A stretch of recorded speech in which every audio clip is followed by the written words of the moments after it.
अगर बंगाल में ममता ने नहीं दिया इस्तीफा तो ऐसे बनेगी नई सरकार। क्या पीएम मोदी सब पहले से जानते थे? दोस्तों, पश्चिम बंगाल की राजनीति में जो भूचाल आया है उसने पूरे देश को हिलाकर रख दिया है। जिस बंगाल को सालों से ममता बनर्जी का अभेद किला माना जाता था, वहां आज सत्ता का समीकरण पूरी तरह बदल चुका है और इस बदलाव के केंद्र में है एक नाम, नरेंद्र मोदी, जिसने चुनाव को सिर्फ चुनाव नहीं बल्कि निर्णायक युद्ध बना दिया। और इस युद्ध में जनता ने सीधे तौर पर सत्ता के अहंकार को ध्वस्त कर दिया। अब सबसे बड़ा सवाल यही है कि जब परिणाम साफ तौर पर बता रहे हैं कि जनता ने टीएमसी को सत्ता से बाहर कर दिया है, तो फिर ममता बनर्जी इस्तीफा देने से इनकार क्यों कर रही है? क्या ये लोकतंत्र की भावना के खिलाफ नहीं है, या फिर ये सिर्फ समय खींचने की रणनीति है? क्योंकि जब जनता का जनादेश साफ हो चुका है तो फिर कुर्सी से चिपके रहने का कोई नैतिक अधिकार बचता ही नहीं है। और यही वो बिंदु है जहां से पूरा खेल शुरू होता है। देखिए, संविधान कोई भावनाओं से चलने वाला दस्तावेज नहीं है। ये एक सख्त व्यवस्था है जिसमें स्पष्ट लिखा है कि मुख्यमंत्री वही होगा जिसके पास विधानसभा में बहुमत हो,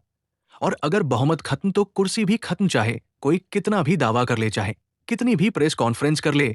जमीन की सच्चाई यही है कि बहुमत ही असली ताकत है, और बंगाल में अब ये ताकत भाजपा के पास है। ममता बनर्जी का ये कहना कि मैं इस्तीफा नहीं दूंगी, ये सिर्फ एक राजनीतिक बयान हो सकता है, लेकिन इसका संवैधानिक तौर पर कोई वजन नहीं है। क्योंकि जैसे ही नई विधानसभा का गठन होगा और बहुमत दल अपना नेता चुनेगा, उसी पल पुरानी सरकार का अस्तित्व अपने आप खत्म हो जाएगा। चाहे इस्तीफा दिया गया हो या नहीं दिया गया हो, सत्ता का ट्रांसफर रुकने वाला नहीं है। अब यहाँ सबसे अहम किरदार आता है राज्यपाल का, क्योंकि संविधान ने राज्यपाल को ये अधिकार दिया है कि वो बहुमत के आधार पर नए मुख्यमंत्री को शपथ दिलाएं।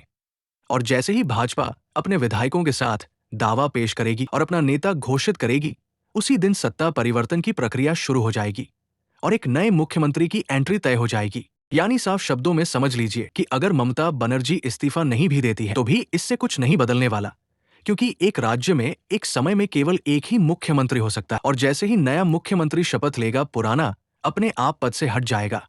ये कोई राजनीतिक बहस नहीं, बल्कि संविधान का सीधा नियम है। अब सवाल उठता है कि क्या ये सब पहले से तय था?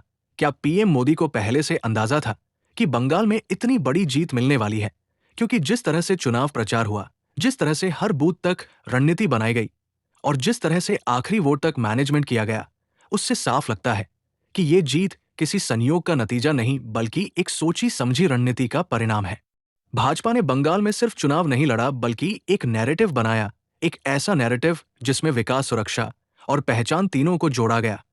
और यही वो फार्मूला था जिसने टीएमसी के लंबे शासन को चुनौती दी और आखिरकार उसे सत्ता से बाहर कर दिया। ये सिर्फ सीटों की जीत नहीं, बल्कि एक विचारधारा की जीत के रूप में देखा जा रहा है। अब ममता बनर्जी के सामने दो ही रास्ते बचे हैं, या तो वो इस जनादेश को स्वीकार करें और सम्मान के साथ पद छोड़ दें, या फिर विरोध का रास्ता अपनाकर अपनी राजनीतिक छवि को और नुकसान पहुंचाएं।